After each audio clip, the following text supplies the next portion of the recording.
Fala, companheirada. Estamos iniciando mais um podcast, o podcast em defesa da educação. E hoje eu tenho certeza que vocês vão ficar muito atentos e vão gostar muito do que nós vamos discutir aqui hoje. Nosso convidado de honra é o professor Tiago Esteves, professor de Sociologia, doutor em Educação pela Faculdade Rural do Rio de Janeiro e vice-presidente da Associação Brasileira do Ensino de Ciências Sociais, a ABECS.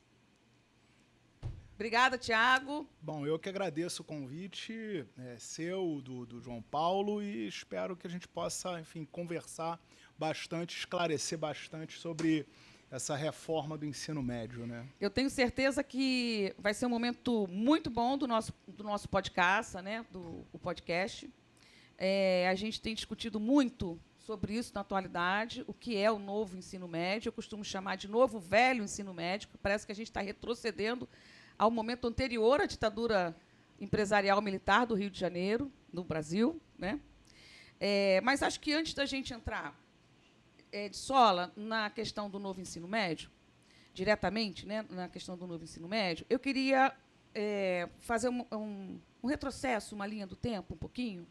Queria voltar até mais ou menos o ano de 2015, quando são homologadas pelo MEC as BNCC, né, a Base Nacional Curricular. Comum Curricular.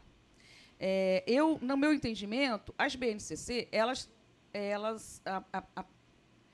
preparam, né, o MEC, elas preparam o caminho para o surgimento do novo ensino médio, para o advento do novo ensino médio. E acho que as BNCC trouxeram algumas distorções no que preconizava e preconiza a LDB. Elas vão ferir um pouco, a BNCC vai ferir um pouco a LDB. Eu vejo a BNCC como um conjunto de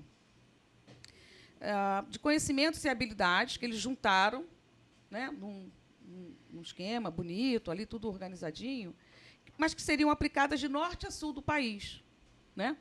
E para mim, começa errado a partir daí, porque é uma coisa muito linear que não vai respeitar a cultura e as realidades locais. Nós temos escolas urbanas, temos escolas rurais, escolas agrícolas, escolas quilombolas, escolas da rede pública, escolas da rede privada.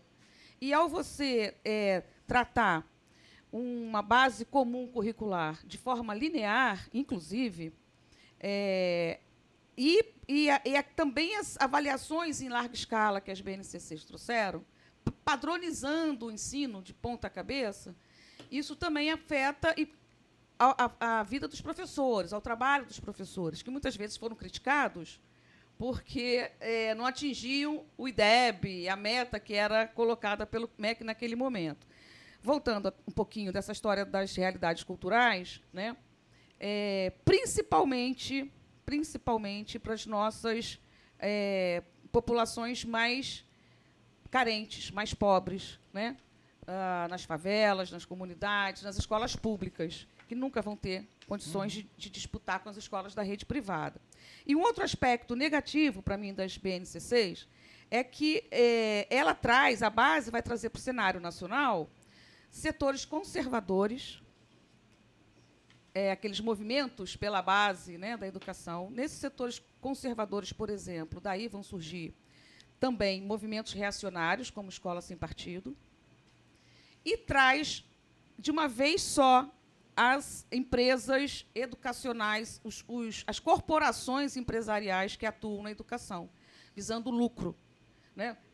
O programa do livro didático, as editoras, as assessorias pedagógicas no Congresso Nacional, no MEC, né, também bancado por ela, contratadas, né, essas fundações foram sendo contratadas para inferir no MEC e desenhar a educação nacional através das BNCCs. Então, eu vejo com maus olhos as BNCCs. Eu não tenho assim, tem um grupo aí que eu discuto um pouco e a gente faz essas críticas, né?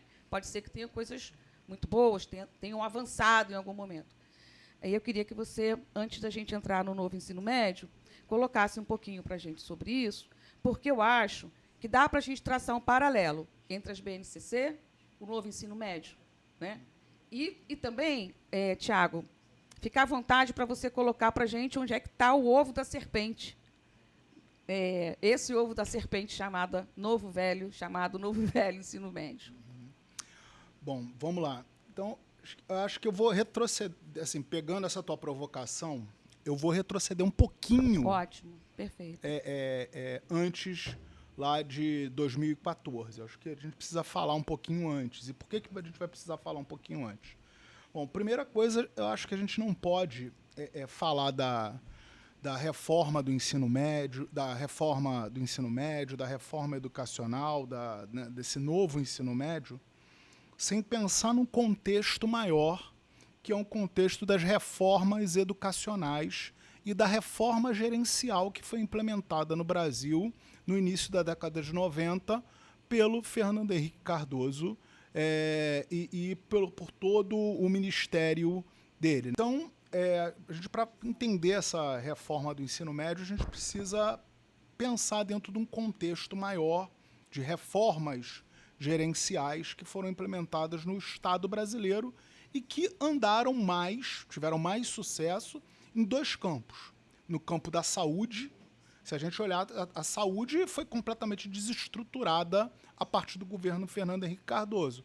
Tanto é que hoje em dia a gente não olha mais não tem um único posto de saúde numa cidade brasileira que não seja gerido por uma organização social. Né? E acho que esse é o grande objetivo, e a gente pode aprofundar isso depois, de fazer o mesmo com a educação. A gente está vendo em São Paulo, hoje, se falando nisso, né? Falando em privatizar a gestão das escolas, com organizações assumindo essas escolas. Mas, enfim, a gente tem que voltar na década de 90 para poder entender essas reformas educacionais. Né? E a gente tem lá Paulo Renato no Ministério da Educação, a gente tem o Bresser Pereira no Ministério da Administração e Gestão e Reforma do Estado, junto com a Cláudia Costin, né? Secretária de Administração. Isso, ela foi a secretária executiva e chegou a ocupar o ministério. Com status de ministério. Isso, e hoje em dia ela é uma respeitada player nesse setor educacional.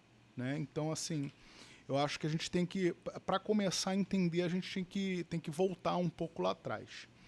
E aí, acho que é interessante a gente pensar que na Lei 9.9394, ou seja, a Lei de Diretrizes Básicas da Educação Brasileira, a LDB, nessa legislação já estava previsto lá, a de 96, porque não foi nenhum dos enxertos que foram feitos posteriormente, nesse momento já era prevista uma base nacional comum curricular. Isso está lá no texto da lei, né? Já está lá na lei.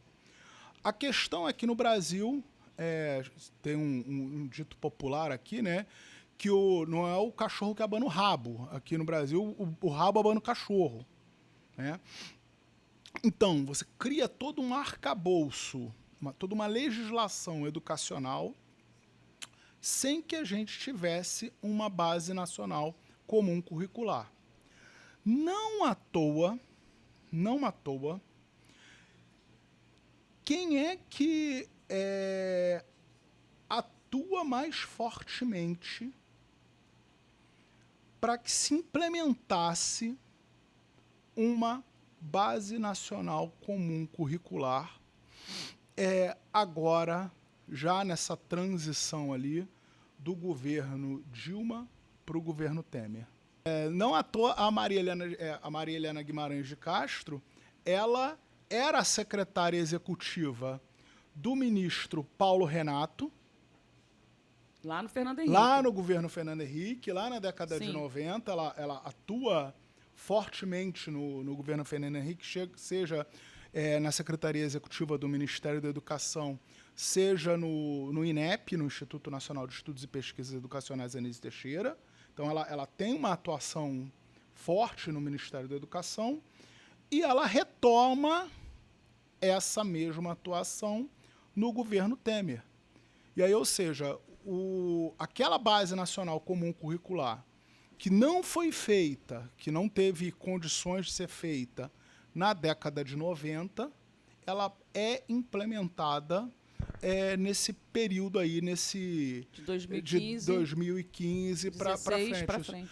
E aí é importante só dizer o seguinte, porque, na verdade, esse debate em torno da base e esse debate em torno da reforma, né, ainda que ela tenha sido resolvida no governo Temer, ela toma corpo no governo Dilma. E ali na transição do primeiro para o segundo governo, tanto é que tem aquela, entre nós profissionais das ciências humanas, o pessoal da sociologia e da filosofia, que inclusive somos muito ressentidos, sim, dessa fala da presidenta Dilma, até porque quando ela sofre o processo de impeachment, éramos nós que estávamos defendendo ela, né? Mas a gente tem aquela famosa fala dela no horário eleitoral gratuito da noite, que alcança todas as casas, seja por meio da televisão, seja por meio do rádio, falando que era necessário uma reforma do ensino médio, porque a sociologia, a filosofia, e ela nomeia, para aqueles que acham que é mentira, é só entrar no YouTube e olhar e ver. E ela nomeia a sociologia e a filosofia, dizendo que era demais para os estudantes do ensino médio. A Dilma faz o final do segundo governo, falando na reforma do ensino médio. Uhum. Ela faz propaganda falando sobre a necessidade. Eu lembro da Dilma falando da mochila pesada, das tantas doces disciplinas e tal. Foi, enfim. Uhum. E uma coisa que é importante, né, sobre a Base Nacional Comum Curricular, sobre essa BNCC, que muita gente só ouviu falar, mas não sabe, de fato, o que é. E aí eu recomendo que as pessoas lerem, estudarem a BNCC. Na verdade, ela para mim, é muito claro, tá? Ou seja, para entender a BNCC, a gente tem que entender esse modelo de Estado avaliador que é implementado lá na década de 90. 1990, sabe o que acontece no Ministério da Educação? Isso ainda no governo 90 Collor, tá? Sim. 90, governo Collor, o Ministério da Educação ele cria o SAEB. Sim. O que é o SAEB? Sistema de Avaliação da Educação Básica, primeira prova de avaliação. E aí vai ficar 3 anos. Aí em 93 vai ter a segunda aplicação do SAEB, e a partir daí o governo Fernando Henrique disciplina essa avaliação para todo mundo. Tiago, eu entrei na escola pública em 1900 como professora, viu, pessoal? Comecei a dar aula na escola pública em 1994. Imediatamente eu entrei para o movimento sindical, que naquela época ainda tinha alguma força, alguma efervescência. E eu lembro que eu entrei exatamente no meio da discussão do SAEB. A gente batalhando para fazer a discussão com os colegas, né, da categoria, nas escolas, nos fóruns, tentando conversar, dialogar sobre o que era o SAEB e como isso era muito ruim para as nossas redes públicas, né, essa padronização. Uhum. Né? E antes que as pessoas pensem, eu acho que é importante falar, eu não sou contra a avaliação. Porque as pessoas podem achar que, não, ele é contra a avaliação, né, a professor está se defendendo. Eu estou para conhecer setor mais avaliado do que a educação, em especial a educação pública. Né? De fato, eu não sou contra a avaliação. E aí eu até brinco, né? Eu também não sou contra a reforma do ensino médio. Eu não sou contra a reforma da educação. Você perguntar para qualquer professor, para qualquer professora, se está satisfeito com o ensino, com a educação, com a qualidade das escolas, eu acho que vai ser quase que unânime dizer que não. Acho que o grande problema é o que você trouxe para a gente, Andréia. É o modo como essa avaliação é feita. E a mesma coisa é o modo como essa reforma foi feita. Sim. Então, assim, a gente é contra esse modelo que foi implementado, né? Então, assim, ou seja, o SAEB tem problemas? Tem um monte de problemas. Né? Também tem coisas bastante interessantes. Talvez um dos maiores problemas do SAEB, para mim, seja desrespeitar as especificidades locais. Sim, claro. São realidades díspares. Não tem como você... Eu estava conversando agora há pouco sobre isso, né? Eu lembro que, em algum momento, uma escola aqui no Rio de Janeiro, da rede municipal, ela tinha 300 alunos, deve ter ainda, porque ela ainda existe, é uma escola pequenininha, só do primeiro segmento, do Fundamental 1. Ela tinha apenas 300 alunos, 10 salas, manhã e tarde, a escola é uma gracinha. E tirou nota muito alta no SAEB, 6, 7, uma coisa assim. Então, foi comentado em toda a rede. Logo depois, já era a prefeitura do atual prefeito e Cláudia Coxinha era secretária de Educação. Aí tinha uma escola na Maré, com quase 2.000 alunos, que tirou nota abaixo de 3, em condições totalmente precárias, tanto para o trabalho do professor, como para o aluno que vive naquela comunidade, e até hoje só piora as condições de vida da nossa garotada que vive nas periferias, né, nas famílias que vivem nas periferias. Como é que você pode comparar com com um modelo pronto, essas duas realidades? Se aqui na cidade a gente tem realidades tão díspares, tão diferentes, como é que você pode comparar uma escola do Rio Grande do Sul, do centro de Porto Alegre, ou no centro do Rio de Janeiro, numa grande capital, com uma escola quilombola, ou uma escola para os povos originários no norte do país? É impossível. É essa crítica. Quando eu entrei na escola pública fazendo essa crítica, né? Essa base nacional comum curricular, ela tem, na minha análise, um propósito que é atender a esse estado avaliador. Ou seja, você precisa de uma base, você precisa de uma matriz de referência para as avaliações em larga escala. E justamente por isso, Andréia, é que você perde esse caráter local das redes. Né? Por quê? Porque você não tem como, imagina, né, fazer uma avaliação para o Rio Grande do Sul, uma avaliação para o Rio de Janeiro, uma avaliação para o Rio Grande do Norte e outra para, já que a gente está falando de Rio, outra para Rio Branco, no Acre. Né? Então, assim, justamente para poder possibilitar essa avaliação, que a gente está falando de um país de tamanho continental, que é o Brasil, claro, né? Com todas essas disparidades sociais e econômicas. E aí você tem essa base para quê? Justamente para você... E esse, de fato, é o objetivo. É uniformizar isso. Né? Uniformizar, ou seja, garantir que, em tese, e aí é tese, né? Que esteja todo mundo fazendo a mesma coisa, estudando a mesma coisa, para quê? Para fazer a mesma avaliação educacional. E aí que o Ministério da Educação possa pegar e dizer a educação de tal local é uma educação de qualidade, a educação de tal local não é uma educação de qualidade. Só que quando está fazendo isso, o que acontece? Está desconhecendo justamente essas características locais, regionais. E outra coisa, Andréia, sabe qual o grande problema?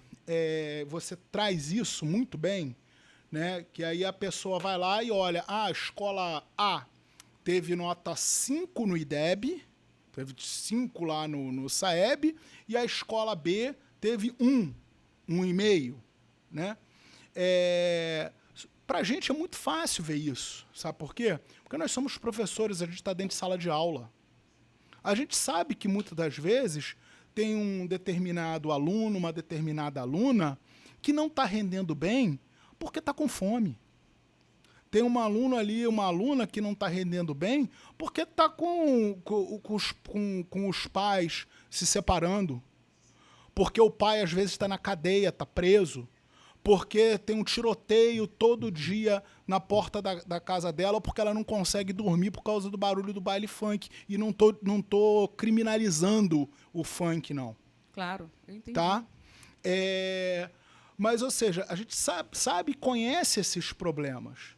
Agora, no Brasil, sobretudo nos últimos anos, quem costuma falar da educação são pessoas que nunca pisaram dentro de uma sala de aula da educação. Principalmente as salas de aulas da escola pública, né? As saunas de aulas. Notadamente essas. Né? Notadamente essas. Ou seja, pessoas que nunca entraram. E aí eu não estou falando. Não é uma retórica, não, tá? A gente está falando de pessoas que nunca entraram dentro de uma escola pública. Que a última vez que entraram dentro de uma sala de aula, a exceção para tirar foto para revista, né? A última vez que elas entraram numa sala de aula foram como estudantes, porque elas nunca deram aula na vida. Elas não sabem o que é dar aula. Elas não conhecem aquele brilho no olhar de um aluno, de uma aluna, ou não conhecem aquela dificuldade pelas quais os estudantes passam. Então, é por isso que a gente tem hoje um grave problema, inclusive, e aí eu reporto, é um problema de gestão, porque aí a retórica é muito bonita, né? Porque as soluções são muito fáceis e muito práticas. Como, por exemplo, você pegar e adotar uma base nacional comum curricular. É interessante se você parar para pensar na concepção. É bonito. Não, bonito, né? Não, ó, a partir de agora, todas as escolas do país, todas as escolas públicas, inclusive incluindo as escolas privadas, vão ter agora um conjunto de regras, de documento, de conteúdos que vão ser iguais para todas. Então, desde dos jovens que estudam na escola da periferia do Rio de Janeiro, lá numa área numa favela, numa área conflagrada pela violência, até uma escola ribeirinha, passando pelas comunidades isoladas no Rio Grande do Sul, todo mundo vai estudar igual, vai ter acesso ao mesmo conteúdo. Isso parece ser bonito, né? Filosófico, né? Igualdade Isso encanta. de condições. Exato. Aí você bota o discurso da qualidade, da equidade, que está lá no Banco Mundial, né? Que estão lá com os organismos internacionais. Aí você traz isso, só que quando você vai para a prática, isso não funciona. Isso não funciona porque a gente tem uma série de diversidades e de particularidades e você não pode colocar no mesmo saco, como você muito bem destacou, jovens e escolas completamente diferentes. E você trouxe bem, ou seja, escolas da mesma rede. Da mesma rede que tem realidades completamente diferentes. E o SAEB, né, e essas avaliações têm virado e viraram, de fato, acabaram de ter, inclusive, virou uma indústria. Virou uma indústria. Porque se você parar para pensar que todos os estados e algumas centenas, para não dizer milhares de municípios, hoje, avaliam os seus estudantes e, com isso, criam uma série de mecanismos para burlar essas avaliações, porque as pessoas também não pensam que as pessoas elas não pensam, mas elas criam mecanismos também para poder burlar essas avaliações e inflar a nota que elas tiram. Sim. Até porque aquilo, né, virou status, né? Virou status você trabalhar numa escola que tenha uma nota maior. No SAEB, virou, e para algumas redes, inclusive, virou dinheiro no bolso dos profissionais da educação. Nos empresários da educação também, que vão vender apostilas, gráficas para produzir as provas para o Brasil, para esses 5.000 municípios. Né? Não, e a gente está falando de muito dinheiro, né? Muito dinheiro. São alguns bilhões de reais. Com certeza. Então, Tiago, eu queria entrar no governo Temer, a gente já falou um pouquinho, né, do golpe.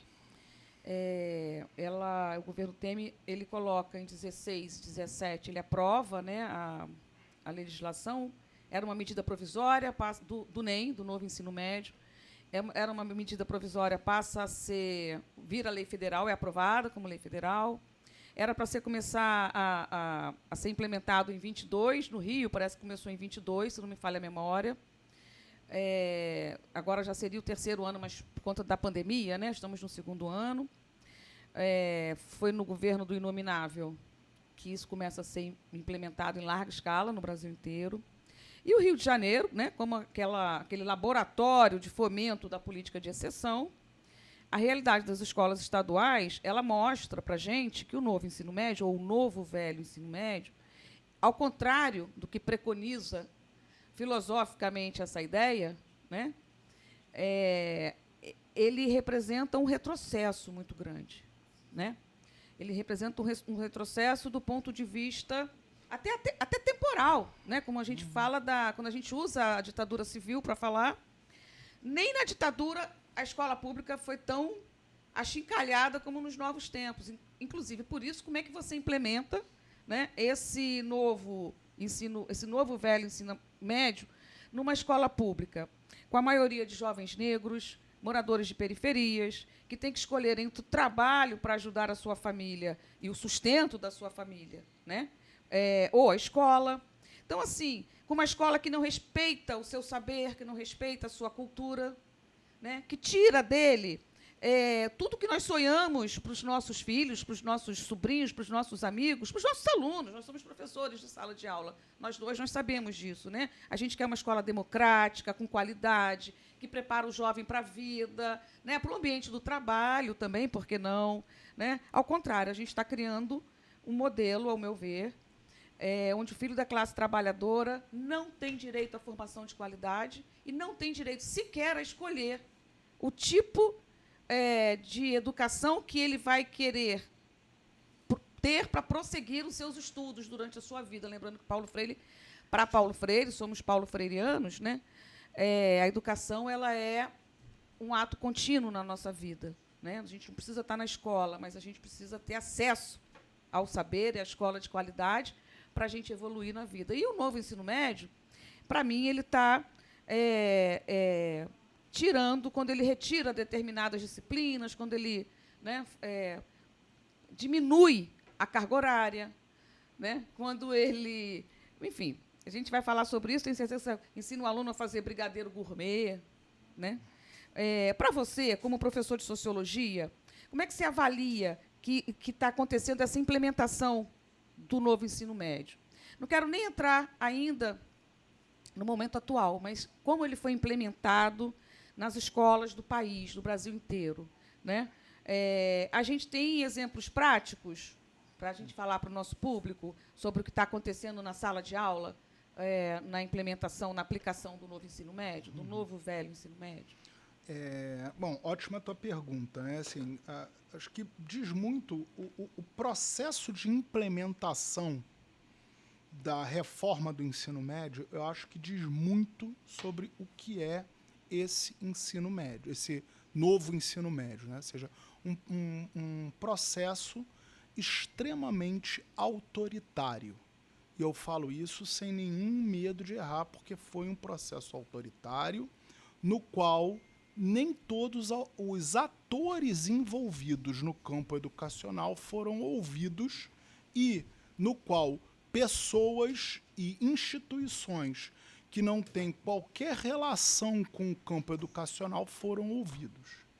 Perguntem se os estudantes foram ouvidos, perguntem se a larga maioria de professores e professoras foram ouvidos, perguntem se os profissionais que trabalham no dia a dia da educação foram ouvidos antes da implementação.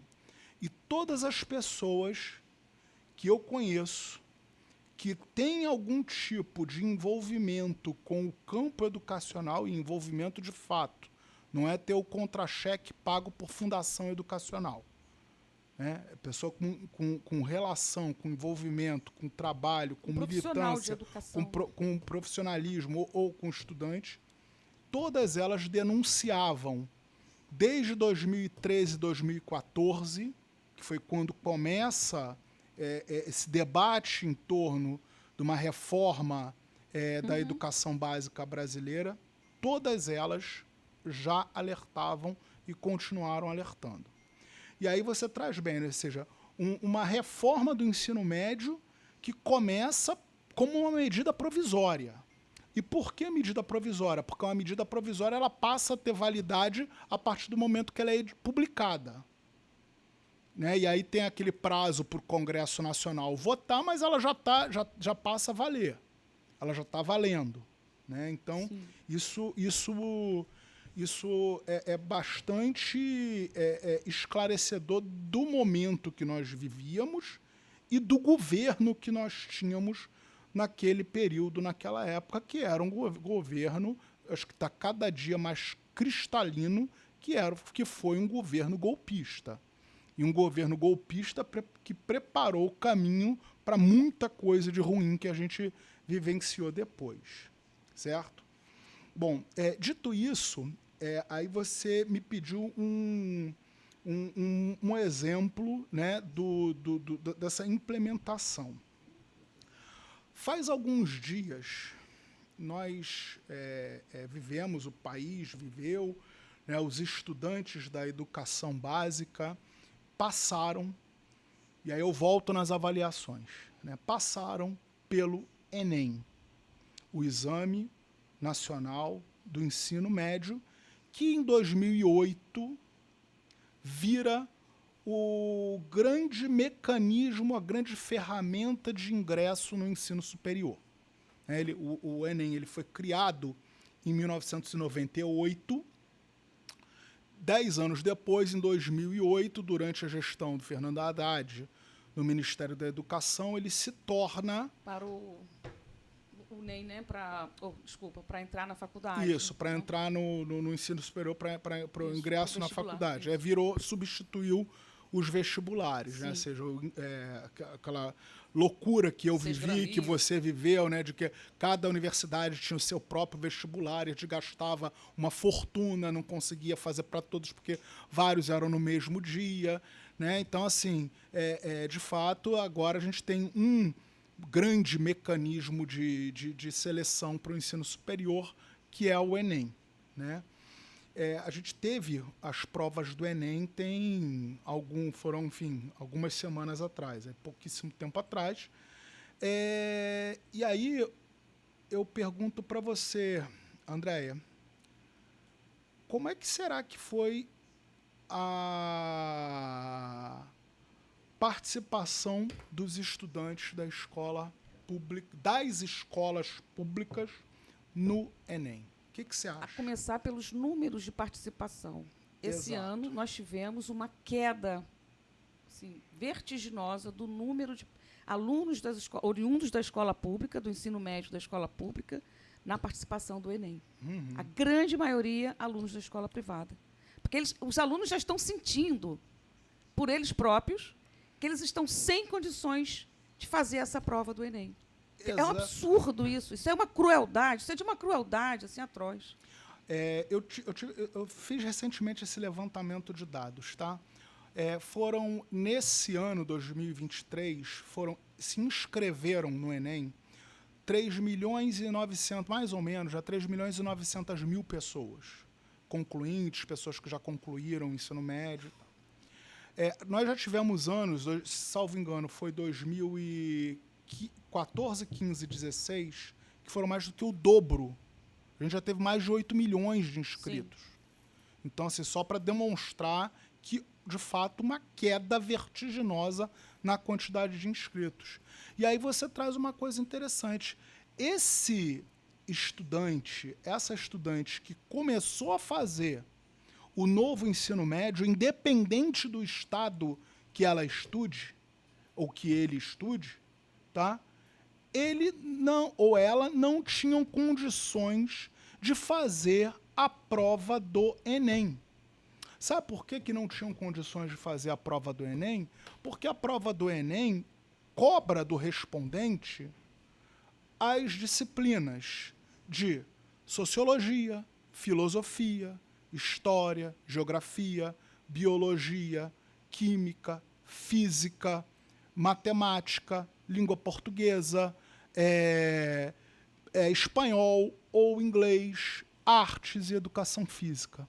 E você sabe o que o novo ensino médio fez com esses estudantes? Tirou deles essas disciplinas e, para não dizer que tirou tudo, deixou lá português, inglês e matemática como obrigatório.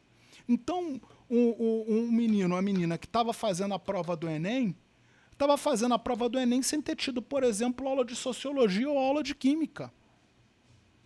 Sem ter visto isso nos 2 últimos anos. Como é que ele compete com o estudante da rede privada? Ou seja, o novo ensino médio tirou até o sonho de ingresso no ensino superior desse estudante, dessa estudante. Ou seja, o estudante da escola pública brasileira hoje está aprendendo, como você bem falou, a fazer bolo de pote, a fazer brigadeiro gourmet, a fazer cocada caseira. Mas ele não aprende química, física, biologia, sociologia ou filosofia para fazer a prova do Enem para ingressar no ensino superior. E é esse novo ensino médio que as fundações, que o Mendonça Filho e que o próprio Ministério da Educação está defendendo. Tiago, eu queria fazer voltar um pouquinho no tempo, assim, com você. Queria fazer 2 colocações. Quando a gente fala das BNCCs abrirem, quando eu coloco as BNCCs, da forma como foram implementadas, né, lá em 1994, 90, por aí, né, começa essa SAEB, BNCC, não sei o quê. E quando a gente chega aqui em 2009, o prefeito de 2009 é o mesmo de agora. E a secretária municipal de educação era Cláudia Costin. Eu lembro perfeitamente desses 2 exemplos que eu vou te dar. E atualmente é um preposto dela, né? O pequeno Renan, né? Que é o primeiro emprego dele, foi ser secretário municipal de educação. Né? Parece que sim. Mas eu ia falar do SAEB abrir a porta para os grupos empresariais, né, na educação, entrar de sola no governo do Fernando Henrique, entrar de sola também no governo do Eduardo Paes, o primeiro governo dele com a Cláudia Costin. Não sei se você lembra, em 2007, as eleições foram em 2008, em 2007, o prefeito Conde, ele implementa no Rio, a partir de 1997, ele é eleito em 96, de 97 a 2000 ele é prefeito, ele implementa no Rio o primeiro ciclo de alfabetização, que não foi, ao meu ver, tão ruim, mas também interferiu direto, porque é sempre o mesmo problema, é a falta de estrutura nas escolas. Sabe? É assim, o governo, o poder público, o sistema de ensino, seja lá qual for, não faz investimento nas estruturas físicas das escolas para prepará-las para o ensino integral, para o ensino parcial, mas para os laboratórios de robótica, de química, de física, que a gente vê nas escolas belíssimas do Sistema S, que a gente conversava há pouco, né, não existe nas escolas públicas estaduais. Né? O que existiu foi a aula de brigadeiro gourmet. Depois eu vou pedir que alguém me explique o que é brigadeiro gourmet, porque eu acho que eu já devo ter comido, mas não sei. Eu só conheço aquele brigadeiro. Não há incentivo, né, para a capacitação dos nossos jovens, conhecendo, claro, né, uma capacitação de qualidade, né, para que ele consiga disputar o acesso à universidade. Né? Então, assim, há determinadas reformas no Brasil, ou deformas no Brasil, ou leis que deslegitimam o pouco do arcabouço que a gente tem em nível nacional, do Sistema Nacional de Ensino, parece que elas são feitas exatamente para não funcionar, ou para funcionar apenas para a camada mais rica da população, classe média alta e rica, porque os nossos alunos não estão... não é levado em consideração 90%, aquele 90% da população, né, que produz toda a riqueza, que fica na mão dos 10% da população. Né? Então, eu estava falando eu falei para você do SAEB, né, que eu entrei no Estado, como professora do Estado, no meio daquela discussão. Em 97, já no município, Rio de Janeiro, a gente começou a discutir o primeiro ciclo de formação, que era o primeiro ciclo de alfabetização. Mas, lá para os anos de 2007, o prefeito, naquela época, era o César Maia, que também quis implementar sem diálogo nenhum com a nossa comunidade, né, de educadores, profissionais de educação, sem diálogo com a sociedade de uma forma geral, sem, mais uma vez, preparar as redes de escola. Ele quis implementar um protótipo de aprovação automática. E aí foi um caos na rede. Ele fazia... eu atuava na Câmara também, nessa época, de vereadores. Ele fazia um decreto, hoje a gente caçava na Câmara. Foi o ano inteiro. Chegou em 2008, a gente cansou dessa história. Porque a gente caçava, ele apresentava... A Sônia Mograbi era secretária, apresentava outra, a gente caçava na Câmara, né? Era uma brincadeira de gato e rato. Pois bem, em 2009, a Cláudia Coxinha assume como secretária. E aí, qual foi a primeira medida dela? Vamos parar a rede municipal do Rio de Janeiro. Ninguém vai dar aula de nada, a não ser português e matemática. Em todas as séries do ensino fundamental, todos os anos do ensino fundamental, do 1º ao 9º ano. Eu era professora de história, então eu tinha que dar aula de português e matemática. Ela queria fazer um raio-x da rede para ver o nível de escolarização, para ver o nível de escolarização das nossas crianças e saber onde é que elas iam se encaixar na idade série, né? Regular ali, consertar a defasagem idade série dos nossos alunos. Qual foi a segunda medida da Cláudia Coxinha, a partir dos 3 primeiros meses? Entrar com a Fundação Ayrton Senna para... no contraturno, não foi só da Ayrton Senna, tinha da Madonna, tinha uma ONG da Madonna para trabalhar a parte social das crianças, socioemocional. As cartilhas de alfabetização que uma empresa gráfica de algum lugar trouxe para o Rio, que era pior do que o pesadelo de Thalita. Desculpa, o sonho de Thalita. Era uma brincadeira que eu fazia quando eu dava aula para pré-escola. Então, assim, todas essas reformas, a meu ver, elas são principalmente, infelizmente, colocadas a serviço do capital empresarial, fazendo... Eu acho que foi isso que Fernando Henrique trouxe, esse neoliberalismo que começa com o Collor e vem ser implementado de vez com as privatizações. Hoje a gente está privatizando a educação de verdade. A gente não está mais... Quando eu falo que nós estamos privatizando a escola pública, estamos mesmo, não é só uma tentativa, já está em curso. Para mim, o ensino médio, o novo ensino médio, ele também representa a precarização das condições de trabalho, a desprofissionalização da profissão do professor, do magistério. A valorização dos profissionais de educação, com a implementação no sistema desse novo ensino médio, né, desse projeto, no novo ensino médio, no Sistema Nacional de Educação, assim como o não pagamento ou não recebimento do piso nacional do magistério.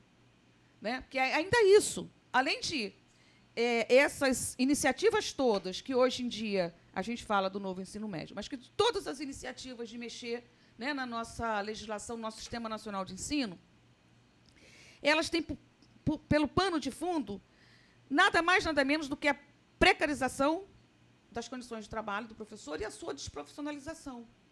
Né? Então, assim, sobre o novo ensino médio, como é que isso está impactando na vida dos profissionais de educação que estão, nesse momento, na sala de aula, tendo que lidar com eles, em todos os seus efeitos ali do novo ensino médio? Como é que está isso na sala de aula? Beleza. Então, vamos... Tem um monte de coisa para comentar aqui, então vamos lá. Acho que a primeira questão, assim, antes de abordar diretamente essa questão da sala de aula e como é que isso está na sala de aula, nesse impacto que isso está para os professores diretamente, né, o impacto do novo ensino médio, eu queria só trazer algumas questões que eu acho que são prementes e são importantíssimas para a gente discutir. Muito está se falando, muito, sobre a questão da educação em tempo integral. Né? Só que não adianta falar em educação em tempo integral, Andréia, e você falou, e você trouxe muito bem isso, se a gente está falando de uma rede, ou de muitas redes de ensino, que tem o mesmo tamanho que tinham na década de 70. Só que na década de 70, essas mesmas redes de ensino atendiam metade dos alunos que atendem hoje. Então, a gente teve uma ampliação gigantesca da quantidade de pessoas que estudavam. E aí a gente tem, né, muita gente de, porque na minha época o ensino era melhor. Na sua época as escolas atendiam 40% do que elas atendem hoje. A exclusão educacional era gigantesca. Só a classe média estava dentro das escolas. A classe mais pobre não estudava. Sim. Não à toa, por exemplo, os meus pais não terminaram o ensino médio na idade adequada que eles deveriam ter terminado, o antigo 2º grau. E aí a gente tem também uma questão de infraestrutura. Como é que você bota uma educação em tempo integral se a escola não tem laboratório, se a escola não tem internet, se a escola não tem quadra de esportes, se a escola não tem banheiro? Gente, tem escolas no Brasil que não tem banheiro. Tem escolas no Brasil que não tem água. Aqui no Rio de Janeiro, aos montes. Pois é, tem escola que não tem água. Agora, com a pandemia, a gente viu a dificuldade de acesso à internet nas escolas. Mas querem colocar educação em tempo integral. E aí falam em educação em tempo integral, por exemplo, sem falar nos estudantes que precisam trabalhar. Sim. E aí, ou seja, são mecanismos de exclusão, mecanismos totais de exclusão. Bom, aí eu trago a questão da realidade dos professores em sala de aula. André, tá uma completa irracional. É irracional.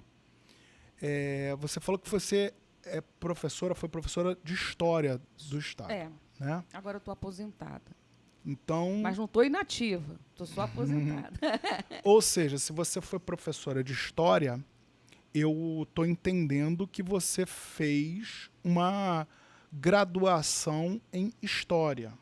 Você fez lá o teu curso de licenciatura em História. Exatamente esse, de licenciatura. Você fez um concurso público para atuar como professora de História. Você foi aprovada nesse concurso e aí foi para a sala de aula e deu aula de História. Bom, hoje em dia, você sabe o que acontece? Você é aprovado, você faz lá a tua graduação, sua licenciatura, porque para quem não sabe, os professores eles têm que fazer o curso de licenciatura para se prepararem para serem professores.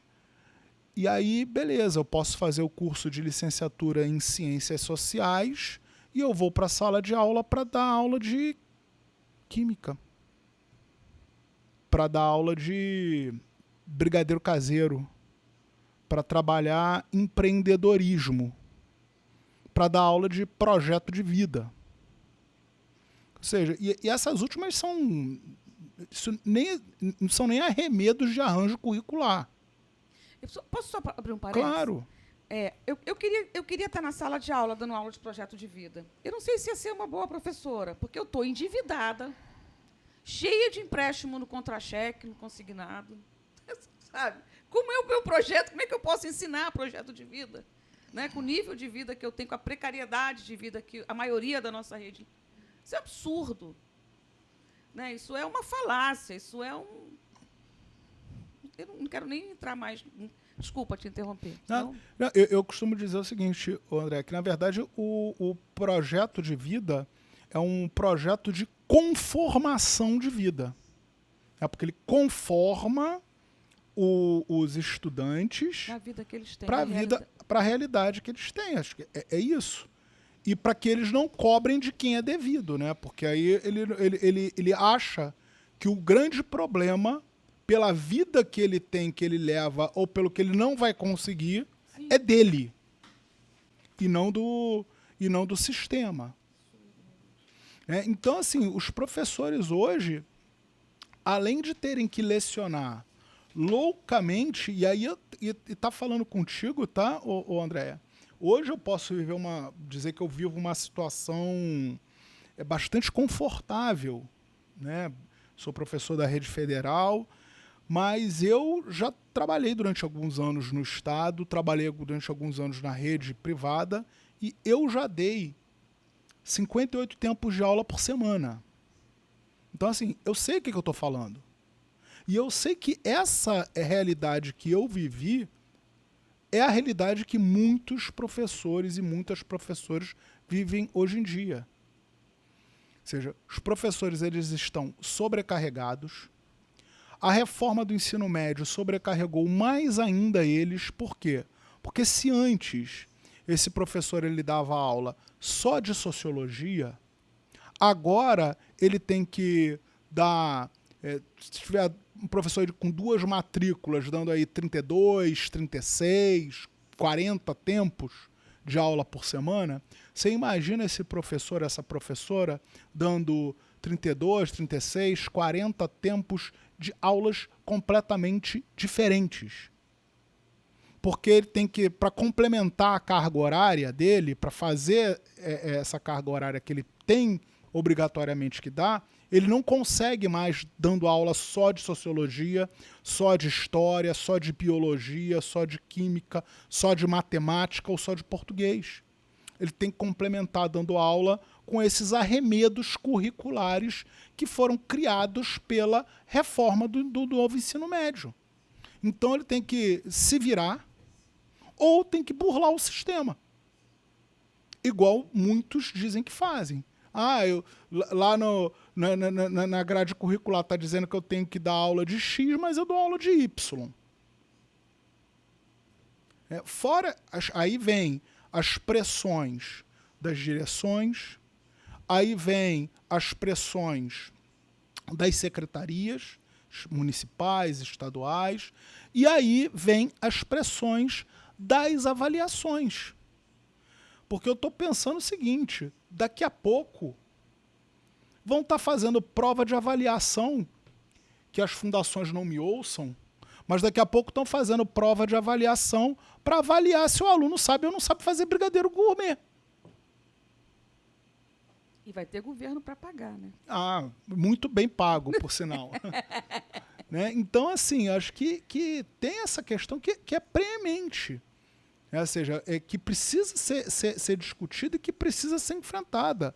O professor, ele tem uma determinada formação e tem que ter essa formação dele respeitada. Se ele fez o concurso, se ele tem uma licenciatura para uma determinada disciplina, é dessa disciplina que ele tem que dar aula. A gente não pode aceitar que você seja um profissional multivalente que pode dar aula de qualquer coisa. Quando você passa mal e você procura um médico, você procura um especialista. Com certeza. Né? Você não me pede para eu abrir tua barriga. Não sei se você lembra disso. Você foi da rede estadual em algum momento? Fui da rede estadual no governo Rosinha. Rosinha, não. Eu tô velha. Esse roxinho lindo aqui, mas ó. Você sabe que nos anos da greve de 16, logo depois da greve de 16, 17, 18, entre 17 e 18, nós tínhamos no Rio de Janeiro um secretário no governo Pezão, um secretário estadual de educação, que ele havia falta de professores de diversas disciplinas. Ele foi diminuindo, né? Como todo ano, quando lançam a grade curricular, é menos tempo para sociologia, história. Sempre foram as nossas disciplinas que sofreram, porque são as nossas disciplinas que ensinam a pensar. Mas você sabe, também tem uma outra lógica nisso. Você já reparou que o que eles não mexem é português e matemática. Sabe por quê? Porque português e matemática está nas avaliações internacionais. Sim, claro, é isso. Linguagem e matemática. Na verdade, linguagens e matemática, né? Está lá no PISA. Então, o estudante tem que saber para fazer a prova do PISA. Porque se não tivesse, também iam cortar português e matemática. Com certeza. E aí, teve um secretário de educação indicado por um partido de esquerda, não posso falar nem o nome do partido, nem o nome não convém, que ele mandou uma diretriz para as metropolitanas, um decreto, que você sendo professor de sociologia, mas para você ficar na escola, como as grades diminuíram, os professores começaram a sobrar. Então, era professor lotado em Maricá e no Rio de Niterói, né? Ele tinha que ir para outro município para completar a carga horária. E aí, o que ele fez? Para o cara ficar na escola, para o professor ficar na escola, né, com seus 16 tempos, ele era professor de história, como eu. Mas, em algum momento, eu fiz dois semestres de geografia. Então, eu podia dar aula de geografia. Foi um decreto do secretário estadual de Educação naquela época. Ah, mas já tinha professor de geografia também na escola sobrando. Ah, então, eu podia dar aula de arte. Ou eu podia dar aula de inglês. Tinham muitos colegas assumindo línguas, disciplinas de línguas, como inglês, francês e alguma coisa de francês na rede estadual e de espanhol, que tinha um tempo na sua formação em licenciatura, um semestre, né, em formação. É isso. Isso é um projeto. Destruir a escola pública é sempre um projeto. André, posso te contar uma historinha? Seguinte, toda vez, você já reparou isso? Toda vez que a gente vai falar em qualidade da educação brasileira, aparece alguém para pegar e trazer o exemplo da Finlândia, o exemplo da Alemanha, Noruega, até Inglaterra ultimamente estão falando. Você já deve ter ouvido várias e várias vezes isso. Eu nunca ouvi ninguém falar do sistema educacional de Cuba, que é um papo para uma outra hora, mas que a gente devia prestar atenção. Eu queria saber o seguinte, Andréia. Na Finlândia, o professor de matemática, ele é formado em quê? Não é em brigadeiro gourmet, é em matemática. O professor de finlandês... Sem contar que lá não tem escola particular. Pois né? o professor de... Eu garanto que lá na Finlândia, na Alemanha, na Inglaterra, né, em Cuba, o professor de matemática é formado em matemática. O professor, né, de espanhol, finlandês, inglês, tem formação na área. O professor de história é formado em história. Quando eu trabalhei, né, nesse período que eu passei na rede estadual, que eu trabalhei na rede estadual, te contar uma coisa, assim, experiência minha. Ninguém me contou, não. Eu vi isso. Professor de educação física dava aula de português. Professor de biologia dava aula de matemática. Seria cômico se não fosse trágico, né? A educação no Brasil é uma tragédia. Ou seja, como é que você fala de qualidade de educação, ou qualidade da ou na educação, se você tem um professor de educação física dando aula de português? E não me venha dizer que é falta de consciência de classe minha, não. Porque, para mim, consciência de classe é defender que esse professor tivesse um salário digno, recebesse mais do que o piso, para ele não precisar se submeter a isso, porque eu garanto que isso também não faz bem para ele. Claro que não. Ou para ela. Tiago, agora vamos falar de coisas sérias. Corta. Vamos lá. Tiago, a gente viveu em 2022, acho que agora em novembro de 23 não mais, mas a gente viveu em 2022 uma expectativa com o novo governo, com a eleição do atual governo federal. A nossa expectativa é que o MEC imediatamente revogasse o novo ensino médio, né? Um governo de esquerda, um governo progressista, se não de esquerda, progressista, pelo menos nos nossos corações, nas nossas cabeças, a gente gostaria que fosse, foi uma grande expectativa, né? E, ao contrário disso, a gente tem um ministro da Educação que tem toda uma afinidade com os grupos empresariais de educação, né, as fundações, as tais fundações. A experiência dele como governador mostra isso. O legado da educação do Ceará, que todo mundo, muitas vezes, conclama, né, como um grande feito, um grande projeto. Eu já li algumas mídias que colocam dúvidas sobre esse nível de escolarização, mas eu não estudo lá, eu não trabalho lá, eu tenho pouca informação, só estou falando que eu li. Eu conheço também alguns estudos, inclusive de pessoas sérias que falam sobre isso. Pois é, eu li algumas coisas sobre isso, mas o que foi feito ali foi feito com o apoio das fundações. O fato é que o governo atual, federal, foi eleito para mudar esse estado de coisas que a gente viveu no Brasil nos últimos 4 anos, dentro disso, os ataques à educação. A gente foi colocado lá um ministro que, ao contrário, tem as suas afinidades com as fundações empresariais, econômicas, né, com os grupos econômicos da educação. Manteve-se no MEC muita gente do governo passado, de outros ainda, né, do governo golpista do Temer, por exemplo. E isso colocou o governo muito assim no embate, né, contra nós, de um lado, né, que reivindicamos participar do processo de elaboração da legislação de educação no nosso país, que não fomos ouvidos em momento algum, né, os profissionais, os pesquisadores, os profissionais de educação, os estudantes, né, ninguém foi ouvido a partir desse arcabouço todo que foi criado. E, do outro lado, o lobby, né, das fundações. Depois de muita discussão, acho que foi em maio, mais ou menos, o MEC disse que ia abrir uma consulta, né, popular para que a gente pudesse discutir os rumos do ensino médio. O fato é que, se não fosse também, de alguma forma, a partir desse ano, nossa categoria, os pesquisadores, as universidades, as academias, terem se movimentado, né, terem aberto os olhos, percebido, de fato, o que estava acontecendo dentro da sua sala de aula há alguns anos, mas que se refletiu nesse ano, mais nesse ano, né? Foi desvendado, parece, nesse ano. Se não fosse a luta desses grupos, né, de pesquisadores e ativistas, talvez nem a consulta tivesse saído. Saiu a consulta, participamos de alguma forma, não foi o que a gente gostaria, não houve debate com as comunidades acadêmicas, né, não houve debate nas escolas, nos estados, nos sistemas de ensino.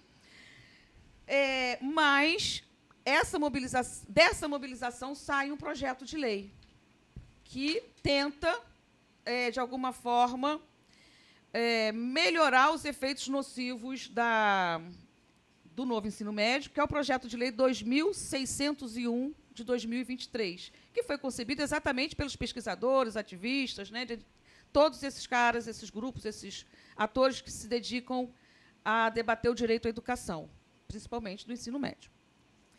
Porém, o governo federal parece que, ou o MEC, do atual ministro, parece que eles não gostaram e correram e apresentaram um outro projeto chamado 5.230, que parte da proposta inicial do 2.601, mas que mantém na sua égide muito da reforma do ensino médio inicial. Eu estou chamando de deforma da deforma, né, esse 5.230, a deforma da deforma.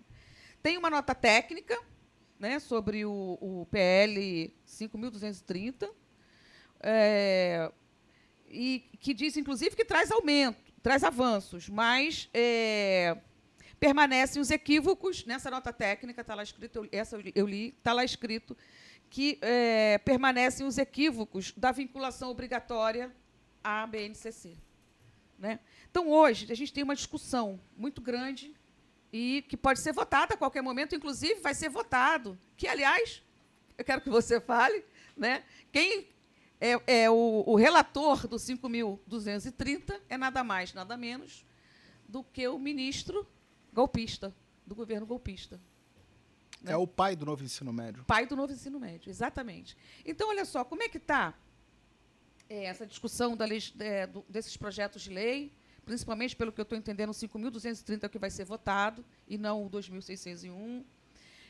Como é que está? Tem um problema ali, né, que não só a vinculação obrigatória à BNCC, mas a possibilidade de oferta de cursos, né, sem a garantia da habilitação profissional, o notório saber, e a permanência desses FICs, né, que, enfim, não vão corrigir essas distorções que a gente aponta desde sempre na reforma do ensino médio. Fala para a gente um pouquinho como é que está. Se a gente está caminhando para melhorar, se a gente está caminhando para revogar. Eu acho muito ruim, deforma de uma deforma. Né? Acho que é aquele pensamento antigo dos nossos pais, né? O remendo sai pior do que a emenda. Não é isso? É mais ou menos isso. Né? Como é que está essa discussão hoje? Tem coisa que é tão ruim que você tem que botar embaixo e fazer de novo, né? Assim, não dá para remendar. Você tem uma O pessoal que trabalha com construção civil sabe disso. Né? Você tem uma parede com problema, você bota ela embaixo e constrói outra. Não dá para você remendar uma parede com problema, né? Mas, André, eu costumo dizer, eu venho afirmando isso, que, para nossa sorte, o governo anterior, que eu me recuso a nomear, tá? Mas a nossa sorte é que o governo anterior era muito incompetente, mas muito incompetente. Não à toa teve 5, 6 ministros, né? Ministro que mentia até no currículo, né? Essas coisas. Fraudava até fraudava até o curso, esse tipo de coisa, né? Mas isso é porque eles não gostam da educação, né? Se eles não gostam da educação, precisa no currículo, né? Mas assim... Teve ministro vendendo Bíblia, eu digo, comprando Bíblia ali para entregar nas escolas, pô. Mas, enfim, a nossa sorte é que eles eram competentes. Porque se eles tivessem um mínimo de competência, a gente estava, de fato, com muitos problemas. Muitos problemas mesmo. Então, toda essa desarticulação do Ministério da Educação e que levou e que se desarticulou com os estados, nos permitiram respirar por aparelhos durante esse período todo aí. Porque senão tinha sido... que eles adoram, de arminha, então tinham levado a gente pro buraco de vez. Dito isso, eu não tenho medo de afirmar que o campo educacional que apoiou o Lula, que teve junto com o Lula, inclusive nos momentos que ele passou preso em Curitiba, porque enquanto ele estava lá em Curitiba, éramos nós que estávamos com ele, não era a galera das fundações educacionais que estavam lá na porta da Polícia Federal dando bom dia a presidente todo dia. Não eram eles, éramos nós que estávamos lá. Então, nós nos sentimos traídos, de verdade. E essa traição, ela começa... ainda naquele, se você deve lembrar, ainda naquele grupo de trabalho de transição. Sim, claro. Quando os movimentos sociais da educação foram deixados de lado e ali as fundações educacionais passaram a ser empoderadas. E aí você também deve lembrar que antes da nomeação do Camilo Santana, quem aparecia com força como candidata a ministra era a secretária executiva dele hoje, que era a Isolda Sela, e que só não assumiu graças a uma pressão justamente dos movimentos sociais, sim, que naquele momento denunciavam os vínculos dela com justamente com as fundações educacionais. Acompanhei toda essa discussão, depois eu te falo por quê. E aí, ao invés de colocar a Isolda como ministra, botou o Camilo e botaram ela como a secretária executiva, que, para quem não sabe, é como se fosse o vice-ministro, né? Ela é a vice-ministra da educação. Abaixo do ministro é a secretaria executiva. Então tá ela... E para aqueles que acham que eu estou dramatizando demais... Vocês podem fazer uma pesquisa bem fácil, tá? É só entrar no site do Ministério da Educação, olhar o organograma, peguem o nome das pessoas, botem naquele site de buscas popular, coloca ali, aperta o Enter e dá uma olhada no currículo dessas pessoas e vejam os vínculos. É interessantíssimo. Inclusive, uma das críticas, logo depois que o ministro assume, é que todas as coordenações, as secretarias do MEC, não tinha ninguém das universidades públicas. Tinha um ou outro, do Ceará, talvez, mas não tinha ninguém das universidades públicas. Exato. E você até tem pessoas ali que é professor de universidade, ou professor de um instituto federal, ou professor de uma rede. Mas olha a vinculação dela. Você olha embaixo, você vê sempre que tem uma fundação ali no meio. Você sempre tem ali uma assessoria para uma fundação, você sempre tem a passagem, uma consultoria por uma fundação. Então você tem hoje, dentro do Ministério da Educação, um grande lobby dessas fundações educacionais e que, de fato, que está impedindo e que impediu muitos avanços que poderiam ter sido. Você fez um histórico perfeito. A PL 2601, que foi protocolada, né, por 12 parlamentares, alguns deles, inclusive, da própria base, não tem nenhum oposicionista ali. Sim. Nenhum deles é oposicionista, alguns deles da base do próprio governo, corajosamente protocolam essa PL, justamente porque o Ministério da Educação não fez nada. Ou seja, o Ministério da Educação simplesmente não se mexia em relação ao ensino médio, que era um ponto nevrálgico para todo o setor educacional.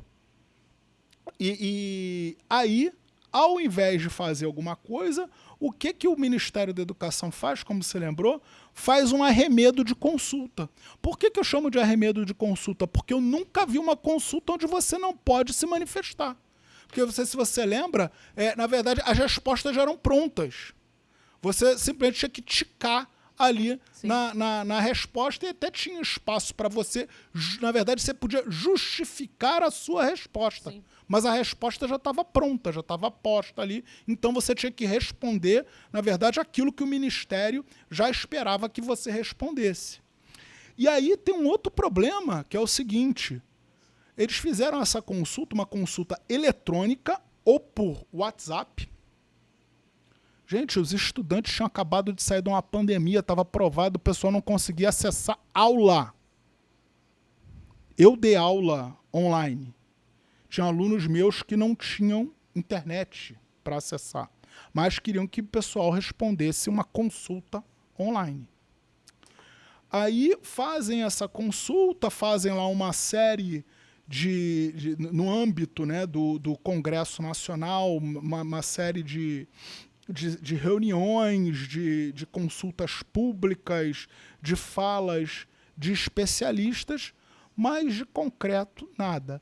Só se mexem a partir do protocolo do PL 2601, que de fato o Ministério da Educação, e aí quando os movimentos começam a cobrar, o Camilo Santana, o ministro, diz que não, nós vamos...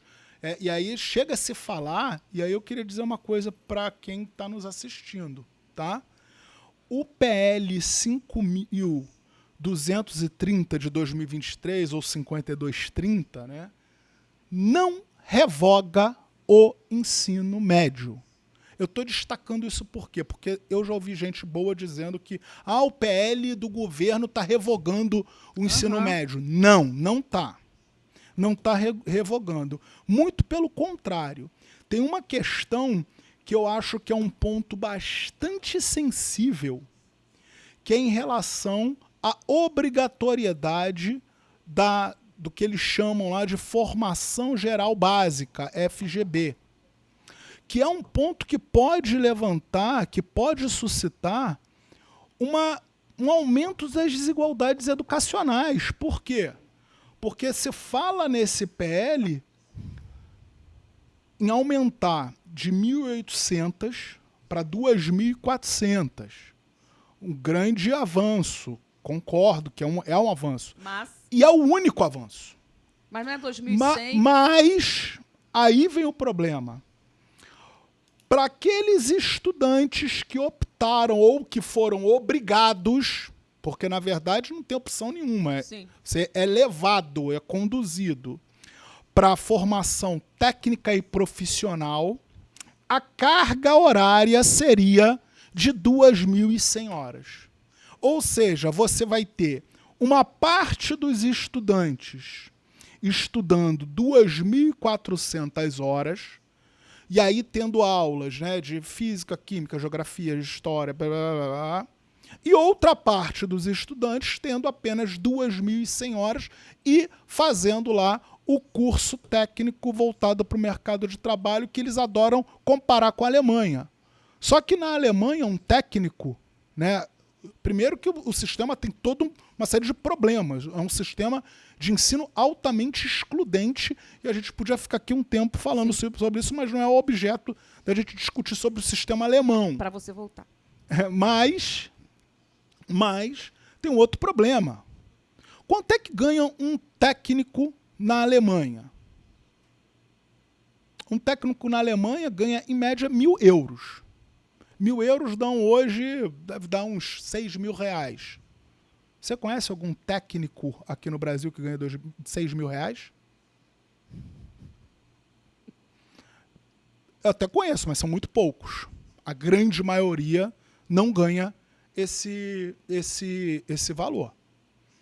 Então, assim, e aí a gente tem um grande problema, que é já uma desigualdade estrutural. E aí você sabe como é que o pai do novo ensino médio, que é o Mendonça Filho, está propondo resolver esse problema? Em vez de você jogar para mais e, não, vamos botar então todo mundo para estudar 2.400 horas, e aí se você precisa fazer, por exemplo, um curso técnico, se é o seu desejo fazer um curso técnico, você estuda a mais para isso, ao invés de fazer isso, não, você rebaixa. Então, em vez de melhorar, dar uma maior quantidade de aulas para os estudantes, criar condições para que eles possam estudar, não, eu diminuo a carga horária. Eu diminuo para 2.100. E já tem emendas a esse projeto 5230, tá?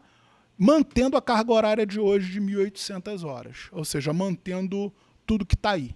E quando for votado e aprovado, vai ser legitimado também pelo MEC, pelo governo federal? Até porque hoje o que se discute hoje é só pauta econômica, né? Ou seja, me parece que o governo hoje e que as pessoas hoje, elas acham que o governo só tem alguma obrigação na economia. E elas, por exemplo, elas não pensam que a questão educacional está estritamente relacionada com a pauta econômica. Ou seja, sem educação, você não desenvolve o país. Sem educação, nós não somos respeitados nos fóruns internacionais. Sem educação, nós não vamos nos desenvolver economicamente. Então, assim, é um falso... Está se criando um falso discurso onde você só discute a pauta econômica, e é isso que me parece que o governo atualmente está fazendo, ou seja, está abrindo mão de todas as outras pautas, educação, saúde, meio ambiente, tá? E hoje só se discute, só se olha, só se fala, só se presta atenção na questão da economia, o que eu vejo como um grande erro. André, sobre essa questão também, acho que tem que pensar que em algo que vem sendo falado e batido, eu acho que perpassa pelo interesse, né, do Sistema S e dessas fundações educacionais, que é a questão do EAD. Não sei se você percebeu que as pessoas não estão mais falando da educação à distância. Sim. Né, mas é uma pauta importantíssima porque é onde eles vão ter lucro, onde eles podem lucrar. Que aí colocam lá um professor para dar aula para 10 mil estudantes ao mesmo tempo, gravam a aula, pagam para aquele professor aquele valor e depois elas podem ficar usando aquela aula ali e sem ter nenhum tipo de interação. E a gente sabe como a interação é importante na formação dos jovens, né? A interação entre eles, a interação deles com os professores. Então a gente precisa ficar de olho nessa questão da implementação da EAD, ou seja, podem muito bem pegar uma parcela dessas 2.400, 2.100, 1.800 horas e jogar para EAD isso. Né? E a outra questão é a questão desses cursos de curta duração, porque querem também destinar uma parte dessa formação para esses cursos. Ou seja, dinheiro na veia das fundações e das fundações e do Sistema S.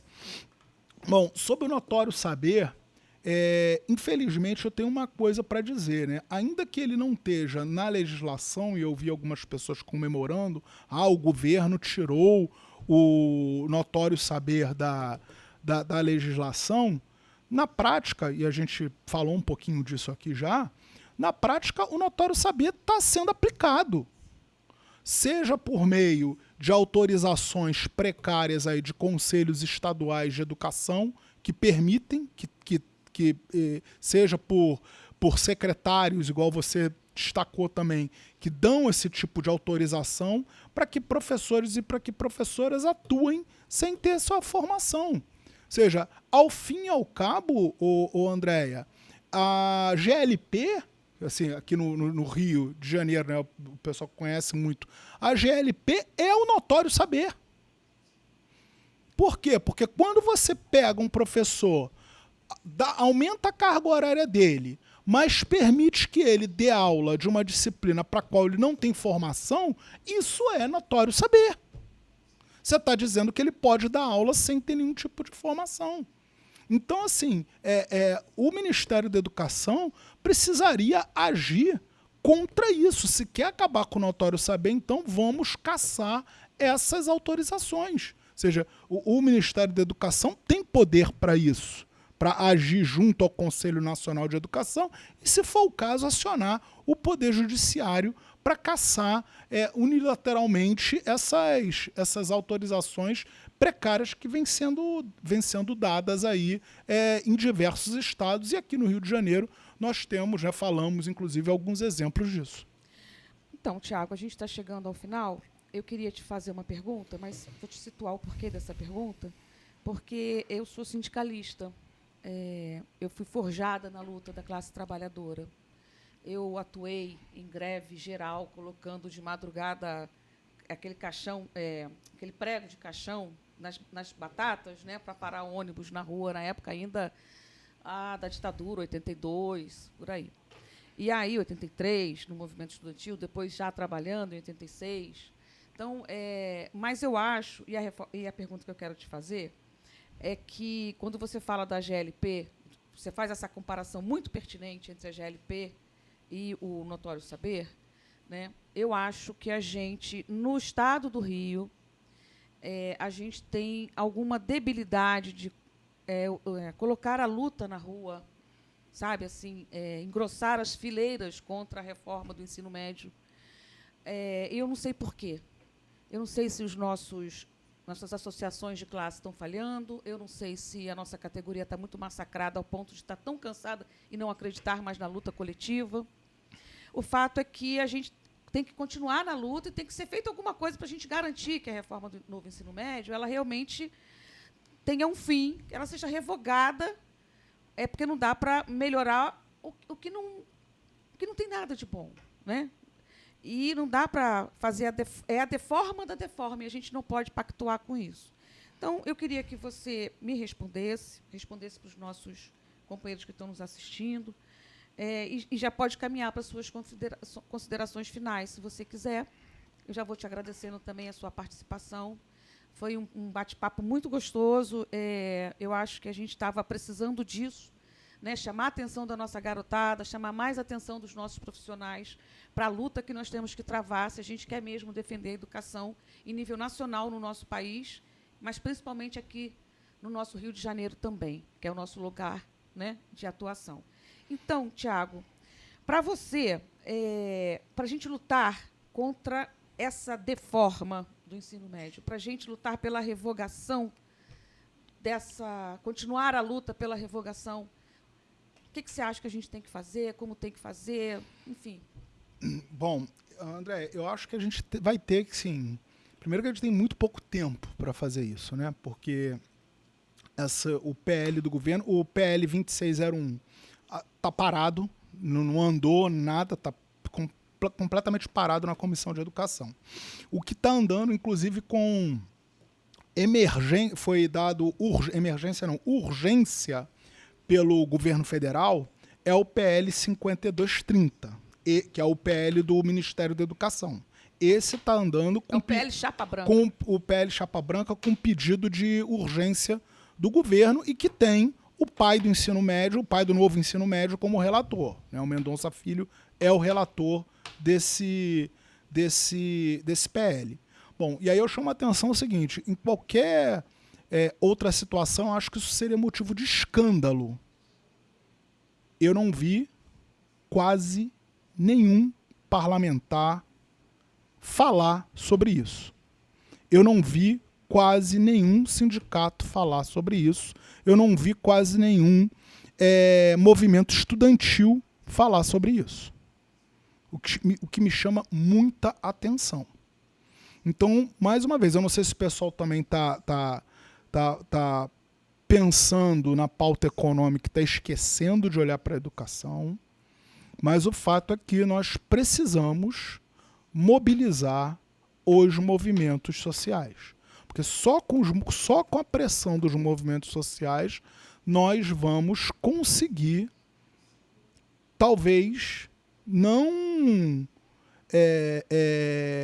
o ensino médio dos nossos sonhos, mas melhorar um pouco o que está proposto. Porque o que está proposto, nada mais, nada menos, é a continuidade do que a gente está tendo aí desde 2017. É a continuidade.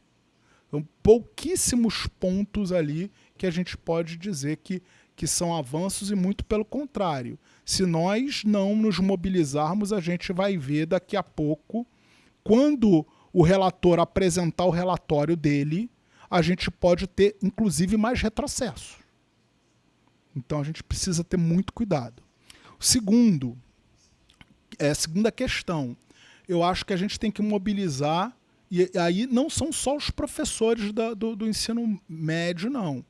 Porque se as pessoas ainda não entenderam, a gente está falando de movimentos políticos que são conjugados. Então, o que é reforma do ensino médio hoje é reforma do fundamental e reforma do ensino superior de amanhã. Então, é bom que os professores que estão na academia desçam das suas torres de marfim e percebam que, se eles não se movimentarem hoje, eles serão os atingidos de amanhã. E aí eu deixo esse chamado, faço esse chamamento para que todos, professores, professoras, estudantes, movimentos sociais do campo educacional, se unam para poder pressionar as bases do governo, para pressionar os nossos deputados, as nossas deputadas, os nossos senadores, sobre o que está acontecendo na Câmara, na Comissão de Educação, nesse momento. E eu acho que tem pontos, Andréia, que a gente não pode abrir mão de jeito nenhum. Acho que 2.400 horas de formação geral básica, a gente não pode abrir mão. Nós não podemos abrir mão das disciplinas curriculares, né? Ou seja, daquelas lá 12, 13 disciplinas. A gente não pode abrir mão delas. Tem que estar na letra da lei que elas são obrigatórias para o ensino médio, né? Ou seja, o estudante vai ter que estudar as 13 disciplinas obrigatoriamente. E que são disciplinas, não são áreas do conhecimento, né? E a gente tem que também ter uma parte desse conteúdo, dessa formação para os estados, para as redes estaduais definirem o que elas querem, que foi o ponto inicial que você começou a trazer aqui para a gente. Eu acho que são pontos que são inegociáveis e que a gente não pode, não pode ter arrego para isso. A gente não pode negociar de maneira nenhuma e, de fato, os movimentos sindicais têm que ter sua orelha puxada, porque eu não sei onde é que os movimentos sindicais, onde os sindicatos que outrora foram tão combativos, hoje me parece que não estão vendo o que está acontecendo. Infelizmente, o Rio de Janeiro é o laboratório do estado de exceção. A gente também falou sobre isso, né? E você tem toda a razão. A crítica que você faz é minha também. Se a gente não arregaçar as mangas e não for para a rua, com as nossas entidades de classe, chamar a sociedade para vir junto. Tem outra grande reforma sendo votada, que é a PEC 32, daqui a pouco, que vai ser uma marretada na carreira do serviço público. Tudo junto e misturado. Daqui a pouco a gente vai estar pedindo a revogação da revogação da reforma. Exatamente. Tiago, queria te agradecer. Foi assim uma aula aqui que você trouxe para a gente do entendimento da reforma do ensino médio desde o seu nascedouro, lá em 2012, por aí, ou antes disso, 1990, né, com o nosso Estado neoliberal. Quero chamar vocês a não não podem perder o nosso próximo programa e te chamar para vir mais vezes, porque a luta continua em defesa da educação, é muita luta pela frente e muito papo bom para a gente ter daqui por diante. Tiago, muito obrigada. Venha muitas vezes. Estou à disposição de vocês. Quando precisarem, estou de volta. Obrigada, Tiago.